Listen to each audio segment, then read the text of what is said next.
Voice of ମିଡ଼ିଆର ରାଜ୍ୟସ୍ତରୀୟ ବାର୍ଷିକ ଉତ୍ସବ ଅନୁଷ୍ଠିତ ହୋଇଯାଇଛି।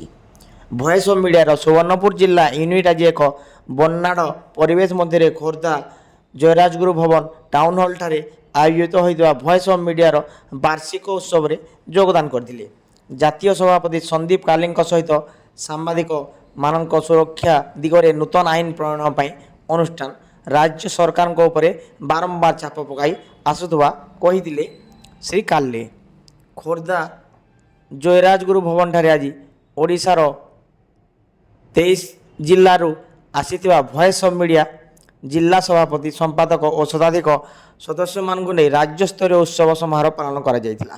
ଏହି ଉତ୍ସବକୁ ଜାତୀୟ ସଭାପତି ଶ୍ରୀ କାଲେ ଆନୁଷ୍ଠାନିକ ଭାବେ ଉଦ୍ଘାଟନ କରିଥିବା ବେଳେ ବିଜେପି ମହିଳା ମୋର୍ଚ୍ଚାର ଖୋର୍ଦ୍ଧା ଜିଲ୍ଲା ସଭାପତି ପ୍ରବୀଣ ଭଞ୍ଜଦେଓ ମୁଖ୍ୟ ଅତିଥି ଭାବେ ଯୋଗଦାନ ଦେଇଥିଲେ।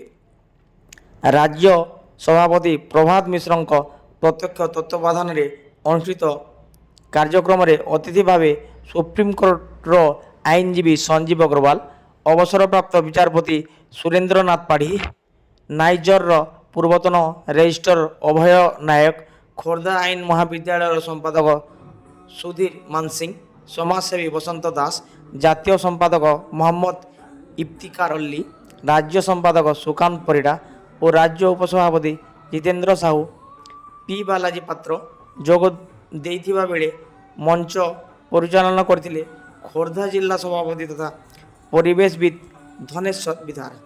ଏହି ଅବସରରେ ରାଜ୍ୟର ବିଭିନ୍ନ କୋଣ ଅନୁକୋଣରୁ ଆସିଥିବା ସାଂସ୍କୃତିକ ଅନୁଷ୍ଠାନ ପକ୍ଷରୁ ଓଡ଼ିଶୀ ନୃତ୍ୟ, ସମ୍ବଲପୁରୀ ନୃତ୍ୟ ଓ ପାଇକ ଆଖଡ଼ା ସମର କଳା ପ୍ରଦର୍ଶନ କରାଯାଇଥିଲା।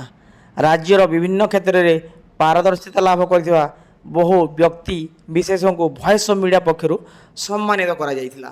ଆଜିର ଏହି କାର୍ଯ୍ୟକ୍ରମରେ ଖୋର୍ଦ୍ଧା ସହରର ବରିଷ୍ଠ ନାଗରିକ, ଅବସରପ୍ରାପ୍ତ ସେନା କର୍ମଚାରୀଙ୍କ ସମେତ ବହୁ ବୁଦ୍ଧିଜୀବୀ ଯୋଗଦେଇ ଭଏସ୍ ଅଫ୍ ମିଡ଼ିଆର ଏଭଳି ପ୍ରୟାସକୁ ପ୍ରଶଂସା କରିଥିଲେ।